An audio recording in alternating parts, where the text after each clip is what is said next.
दिल्ली के जंतर मंतर पर जारी पहलवानों के धरने में 3 और 4 मई की आधी रात जमकर हंगामा हुआ। पहलवानों ने मारपीट का भी आरोप लगाया है। इस घटना में एक पहलवान के चोटिल होने की खबर है और घटना के बाद दिल्ली महिला आयोग की प्रमुख स्वाति मालीवाल, दिल्ली सरकार में मंत्री सौरभ भारद्वाज, विधायक कुलदीप समेत कई नेता जंतर मंतर पर पहुंचे हैं, जिन्हें दिल्ली पुलिस ने हिरासत में लिया है। दरअसल हंगामे की शुरुआत तब हुई है जब पहलवानों ने जंतर मंतर पर चल रहे धरने में सोमनाथ भारती फोल्डिंग बेड लेकर वहां पर पहुंचे थे।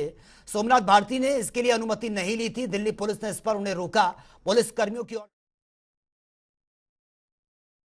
तो वो आ गया पीछे आके ना, फिर फोल्डिंग हमारे हाथों से छीनने लग गया। फिर हमें लड़कियों को भी धक्का देने लग गया। वो कभी उधर ऐसे करने लग गया। फिर हम बोलने लगे कैसे कैसे बदतमीजी कर रहे हो आप ये सब। तो फिर वो अपने वो याद था पर वो रुका नहीं। तब तक मतलब कोई भी महिला कांस्टेबल वहां पे नहीं आई थी, ना उन्होंने बुलाई कि लड़कियां हैं महिला कांस्टेबल अगर यहाँ बैठी हैं तो अंदर क्यों नहीं बुलाया उनको उस टाइम पे। वो खुद ही अपने वही सबसे ज्यादा उन्होंने ही सबसे ज्यादा झगड़ा स्टार्ट कर दिया। मतलब वो पता नहीं चाह रहे थे क्या ये झगड़ा करना या क्या था। वो अग्रेशन में थे, स्टार्टिंग में अग्रेशन में आगे वो सब कुछ छीनने लगे हमसे। फिर हमने उनसे बचा के कैसे भी हम फोल्डिंग हमने तो अंदर ले जाने का वो था कि अंदर कैसे लेके जाए, सोना है हमें। तो फिर हम अंदर ले जाने लगे तो फिर उन्होंने मतलब मेरे को छाती पे धक्का मारने लगे, हाथ पर टेक खींचने लगे। हाँ वो जब दरमियान जाते वही तब तक कोई भी मतलब महिला वो आई नहीं थी, कोई भी कांस्टेबल या महिला अधिकारी कोई भी नहीं थी। तो फिर ऐसे करते करते फिर वो जैसे अंदर की बैरिकेड के से अंदर की साइड आके ना, कि जैसे मैं उनके साथ में आई कि सर मतलब क्या कर रहे हो आप, जा क्या रहे हो, हम मर जाएंगे इधर ही करना। फिर मैं ऐसी बात सुन कर रहे थे लेकिन उन्होंने मुड़ के मेरे को बहन की गाड़ी दी। जैसे उन्होंने गाड़ी दी मैंने अपनी गाड़ी कैसे दे दी मेरे को। जैसे फिर मैं ऐसे बोलने लगी तो नहीं मैंने क्या दिया, मैं बोली मेरे को सुनाई नहीं दिया कि आपने अपनी गाड़ी दी। मैं ये भी दूंगा। फिर जैसे मैंने वीडियो बना रहे थे काफी लोग और कैमरे वैमरे न्यूज वाले भी काफी लोग थे। तो मैं बोली कि अभी ये न्यूज वाले भैया आ गया, अभी गाड़ी दे दो ना, सामने गाड़ी दो, चिपके क्यों दे रहे हो, सामने गाड़ी दो। फिर मैं ऐसे बोलने लगी तभी एक पुलिस वाला ड्रिंक कर रहा था, वो कहीं एकदम से बाथरूम में घुस गया। उसको वैसे सबने देख लिया कि ये ड्रिंक कर रहा है तो वो एकदम से बाथरूम में घुस दिया उसको, छुपे दो उसको ताकि दिखे ना इनको। तो बहुत ज्यादा नशे में था वो दूसरा पुलिस वाला जो था ना, वो तो ओवर लेवल का नशा कर रखा था उसने। तो उसका खड़ा ही नहीं हो जाता। वो तो ऐसे देख रहा था जैसे मेरे को देखने लग गया, तो ऐसे एक नजर से ऐसे देख रहा था कि मेरे को भी पता नहीं क्या करेगा। फिर उसको अंदर ले जाने के लिए बहुत सारे हमारे अंदर गए हैं, तब पता नहीं दुष्यंत को चोट लगी है। अभी मेरे को एग्जैक्टली नहीं पता कैसे लगी है, लेकिन उसको यहाँ से कट लग गया। वो पूरा अंदर से जब बाहर आया, हम तो बाहर ही थे, तो उसको पूरे फेस में ब्लीडिंग हो रहा था। तो फिर वो उसको हॉस्पिटल में तभी हमने किया कि हॉस्पिटल में लेके जाओ जल्दी से, क्योंकि इतना सर फट गया है तो कोई दिक्कत ना बढ़ जाए। तो वो तो चले गए थे वो साथ में हमारे। फिर उसके बाद में हम फोल्डिंग्स वही फिर महिला कांस्टेबल तब आई बीच में। तब तक वो आदमी अपने लेवल पे वो कर रहा था, जब क्या दे रहा है कि नहीं करने दूंगा, जैसे भी हो इधर ही हो, जैसे भी हो उधर ही रहना है, गिल्ला है तो हम क्या करें, परमिशन नहीं है आपको। हम बोले परमिशन नहीं है तो आप हमको अरेस्ट कर लो। अपने परमिशन अगर नहीं ले रखी है तो आप अपने लेवल पे जो आपकी कार्रवाई ना वो वैसे थोड़ी आप धक्का मारोगे, लड़कियों को खींचोगे, कभी कुछ खींचोगे, कभी हमारे बालों को पकड़ रहा है, कभी हमारे टीचर को पकड़ रहा है, कभी हाथ पकड़ रहा है। तो वो सब उन्होंने किया उस टाइम पे। फिर एक और हमारे भाई को चोट लगी उस धक्का मुक्की में बैरिकेटिंग पे।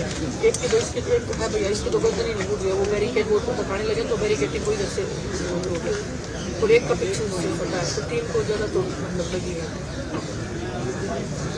बस फिर वही वो गाड़ी दे रहे थे, हम बोलने लगे कि ड्रिंक करके तुम कौन सी रक्षा कर रहे हो हमारी। बोले कि आपकी सिक्योरिटी के लिए है, आपकी देखभाल के लिए है। वो ड्रिंक कर रहा था, हम उसको पकड़ के लेके आए, किसका मेडिकल करवाओ इधर ही। नहीं हमारे सामने आप बोले कि तेरी मेडिकल करवाओ, क्योंकि हमें भरोसा नहीं आपको, तो जाकर फादर फादर होगी तेरी मेडिकल करवाओ। हमने उनको कंप्लेंट दे दिया पुलिस को, रात को पुलिस को कंप्लेंट दे दिया। विनेश, पुलिस की ओर से जो बयान अभी तक आया है उसमें कहा गया है कि आम आदमी पार्टी के नेता थे सोमनाथ भारती, जो यहाँ पर बेड लेकर आ रहे थे और उनको आने से रोका गया। सोमनाथ भारती तो उधर से 15-20 मिनट पहले, मैं तो थी भी नहीं तब तक। तो मैं जब आई ना, मैं तो अंदर से आई थी वॉशरूम जाके, तब तो बदल के साथ तो बात कर रहे थे। हमारे जो बेड थे ना वो गेट से आए, वो तो बात कर रहे थे बदल के साथ में पहले से। वो जो बेड आए ना वो 10-15 मिनट के बाद नहीं आए अंदर। क्लियर ये कर दीजिए, क्योंकि ज्यादातर लोगों का यही कहना है कि सोमनाथ भारती ही बेड लेके आए थे। क्या आपने बेड अलग से बुक कराए थे, कहीं से मंगाए थे, और ये सोमनाथ भारती अलग से आए थे, उनका बेड से कोई लेना देना नहीं था? या बेड का उधर से आया था, वो सोमनाथ भारती पहले 10-15 मिनट पहले उधर से ही थे। हमने बेड मंगवाए थे सोने के लिए। और चलो उनकी बात मैं ऊपर रख देती हूँ, चलो सोमनाथ भारती लेके आए हैं, चलो देश के प्रधानमंत्री जी ने भिजवा दी हो, क्या हमें सोने का भी अधिकार नहीं है? और बेड क्या है? मान्यता क्या आधार पे हमें सोने का भी अधिकार नहीं है क्या? उनकी बात सबसे ऊपर, उन्होंने कुछ नहीं किया, हमने कर दिया। लेकिन क्या वो बेड जो लेके आ रहे थे, हम कोई ऐसी चीज कोई ऐसा गुनाह कर रहे थे, या हम कोई ऐसा कोई बड़ा ऐसी चीज के लेके आ रहे थे जो किसी को खत्म कर देगा, कोई बम था उधर या कोई हथियार हो, तब तो हम सोच सकते कि कार्रवाई का। लेकिन उनका जो व्यवहार था ना, वो बहुत इतना आक्रामक था कि पूछो मत। विनीत पहलवानों का अस्पताल कौन ले गया? आप तीनों पता नहीं सर, हमारे साथ वाला ही कोई भैया साथ में गया था। आप लोग अपनी तरफ से ले गए? हाँ भैया, एम्बुलेंस भी आई नहीं, वो तो बाद में एम्बुलेंस बहुत बाद में आया, क्योंकि ये लड़का ना प्रेस कॉन्फ्रेंस करते करते बेहोश हो गया। उसके बाद उन्होंने एम्बुलेंस को बुलाया, क्योंकि 2 घंटे से वो वेट कर रहा था। हियरिंग भी है जिसमें ये सिक्योरिटी अरेंजमेंट्स को लेकर भी सुनवाई होगी। क्या आप लोगों की तरफ से कोई एडिशनल एफिडेविट भी सुप्रीम कोर्ट में तैयार? जो हुआ है उसको वो तो लीगल टीम को ही पता है। हम तो इधर से परेशान, तो अच्छे सो भी नहीं थे सारे लोग, 2-4 लोग सोए ना, सभी लोग इधर बाहर बैठे पूरी रात से। और एक और ऑफिसर थे ना जो धमकी दे रहे थे कि मेरे को ऐसे नहीं कर सकते, वो बदल के साथ में हुआ था, वो बदल बोला ये आपके भी विजुअल से आपको पहले कहीं लेके गए, फिर आप वापस आए। बजरंग भाई सामने ही आ जाओ। नाम तो सामने ही आ जाओ। तो आपको मैम आपको जो मीडिया के माध्यम से ये जानना चाहता हूँ, दो चीजें जो एलिगेशन पे लगे, बजरंग भाई सामने आ जाओ, सामने। हर जगह से राजनीति से क्यों जोड़ा जा रहा है? हर जगह कोई, कभी आम आदमी पार्टी, कभी कांग्रेस, कभी बीजेपी। हमारे पास तो मीडिया मैडम भी आई थी, हरियाणा के जो प्रदेश अध्यक्ष उन्होंने भी हमारा समर्थन किया, वो भी बीजेपी से ही है। बात लड़कियों का मुद्दा है, लेकिन देश को गुमराह किया जा रहा है हर चीज में, राजनीति घुसाती। कुछ उनकी IT सेल के है, पुलिस उन्हीं के इशारे पे काम कर रही है। इन्हीं के लोगों की ब्रिजभूषण की चली हुई है। जब तक FIR दर्ज नहीं हुई थी, तब तक तो किसी ने हमारी को गाड़ी नहीं दी। जैसे ही FIR दर्ज होगी, सभी खिलाड़ियों को गाड़ी पकड़ने लग रहे हैं, जात पात में बांट रहे हैं। तो मैं पूछना चाह रहा हूँ कि महिलाओं की सुरक्षा के बीच में ये राजनीति कहाँ से आ गई? अगर ये राजनीति है, महिलाओं को अगर न्याय मिल रहा है, तो राजनीति अच्छी, इससे तो लोग राजनीति ही कर ले। अगर महिलाओं को इससे सुरक्षा मिल रही है, अगर महिला इससे बच रही है, हर चीज को राजनीति से जोड़ के घुमा दे रहे हैं। अब आपका नेक्स्ट एक्शन क्या होगा? हमने अभी लिखित में दी है उनको, जो बदतमीजी की थी विनेश के साथ सीरो रही थी, आप सभी ने देखा, मुख्य ने सभी ने देखा शाम का जो उन्होंने किया है। ये चाह रहे हैं कि इस धरने को हम कैसे, आगे हम ब्रिजभूषण को कैसे बचा सकते हैं। लेकिन मैं आपके माध्यम से कहूँगा, हमारा टारगेट वही है, ब्रिजभूषण ही है। हमारी पहले भी हम बोल रहे थे कि हमारी किसी सरकार से लड़ाई नहीं है, नहीं हमारी किसी विपक्ष से लड़ाई है, हमारी लड़ाई सिर्फ ब्रिजभूषण से है। और ये चाह रहे हैं कि हम इसको राजनीति रूप देके, जातिवाद का रूप देके हम इसको कैसे बदल सकते हैं। लेकिन मैं आपके माध्यम से जितने भी हमारे जो देशवासी हमसे जुड़े हैं, समर्थन के लिए लोग आ रहे हैं, मैं सभी से यही बोलूँगा कि आप लोग शांति बनाए रखिए, क्योंकि ये लोग हमें गुमराह करके इस धरने को खराब करना चाह रहे हैं ब्रिजभूषण को बचाने के लिए। 28 तारीख को FIR हुआ था सर, अभी तक लड़कियों के बयान कंप्लीट ही नहीं हुए हैं। 28 तारीख को हुआ था, अभी आज थर्सडे हो गया है, कल फ्राइडे, सैटरडे, संडे।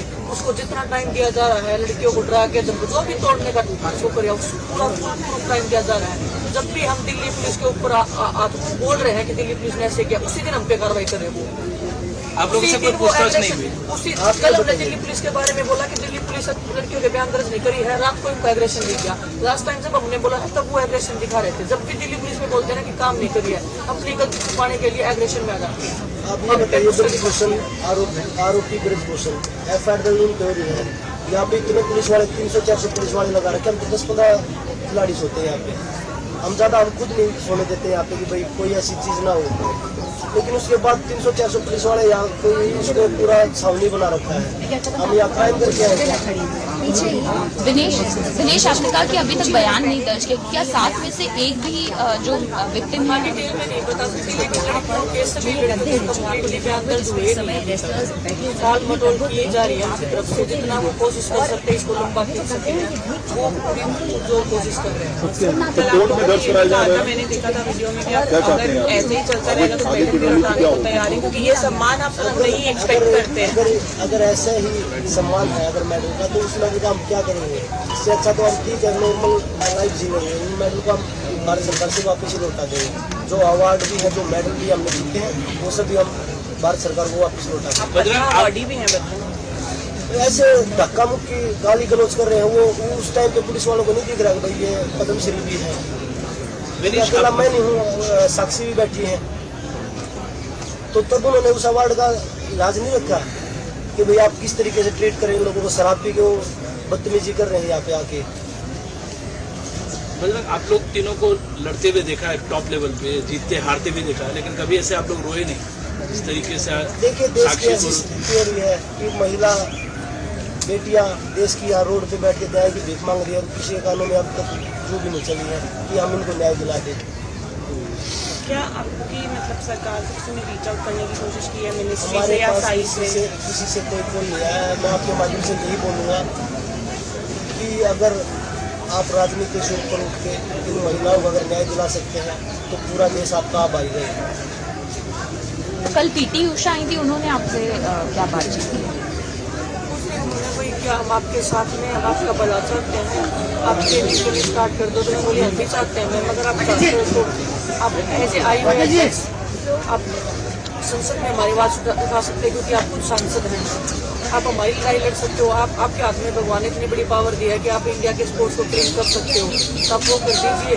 जो चीज़ सुप्रीम कोर्ट में चल रही है उससे तो हम पीछे नहीं हटेंगे। डायरेक्ट में वही हो रहा था कि आप उठ के चले जाओ, ट्रेनिंग कर लो, तो कार्रवाई तो चल ही रही है। लेकिन फिर हमने कि हम जो सुप्रीम कोर्ट में जो चीज़ चली गई है उसके ऊपर हम पीछे नहीं हटेंगे। मतलब वो आपको मनाने की कोशिश कर रही थी कि आप लोग अनुशासन को लेकर जो कहा उन्होंने अपने बयान वापस लिया, आप लोग वापिस लिया और वो बोले कि मेरे बयान को मिसप्रिंट किया गया है, मिसयूज किया गया है। मैंने ऐसा कुछ उन्होंने साफ कहा था कि लेकिन विदेश आपको लगता नहीं कि पूरे इस धरने प्रदर्शन को आपने पूरी मुहिम को हाईजैक करने की कोशिश की जा रही है? तमाम पॉलिटिकल पार्टीज जो हैं अब धरना देखिए शुरू हो चुका है, तमाम जगहों पर बैरिकेड लगा दिया गया है, किसी को अंदर एंट्री लॉ एंड ऑर्डर की समस्या हो सकती है।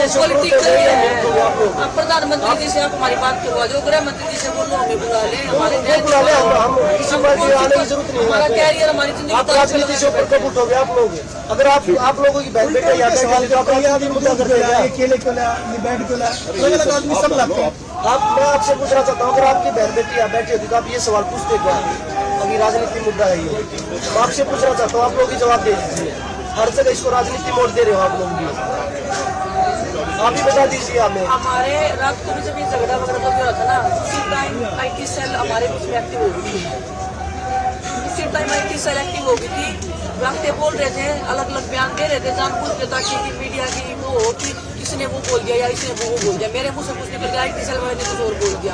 उनके लोग तभी एक्टिव हो गए थे हमारे बीच। उसी टाइम झगड़ा होते ही पता नहीं आसपास बैठे रहते हैं। यहाँ घुस रहा था, एक आदमी यहाँ घुस रहा था, सामान लेके भागे इधर से। जैसे मैं बोली कि अब रुको रुको रुको, वो भाग गए सब पीछे। उधर से हमारे अभी हमें नहीं पता क्या था क्या नहीं था। वो झगड़ा चल रहा था, उसमें वो आदमी पुलिस ने अंदर भेजा था, क्या था वो पूरी हर तरीके से कोशिश की जा रही है, हर तरीके से जितना भी हो सकता है। इतना नीचा लेवल मैंने आज तक अपनी लाइफ में कभी नहीं, जो ये नीचा लेवल चल रहा है हमारे।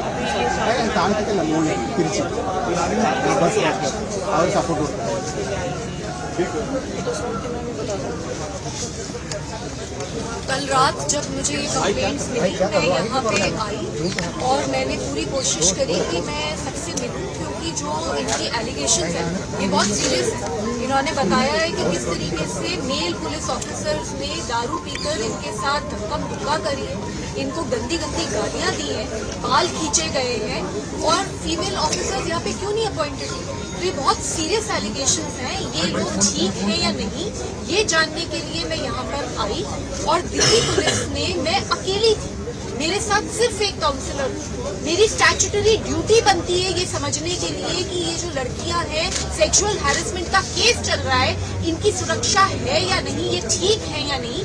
फिर भी दिल्ली पुलिस ने मुझे मिलने नहीं दिया, उल्टा मेरे साथ बदतमीजी की गई, मुझे धक्का मारा गया, मुझे घसीट के गाड़ी में पटक दिया गया, उसके बाद पुलिस स्टेशन ले गए, उसके बाद कई घंटों तक मुझे पुलिस स्टेशन में जबरदस्ती बिठा के रखा गया।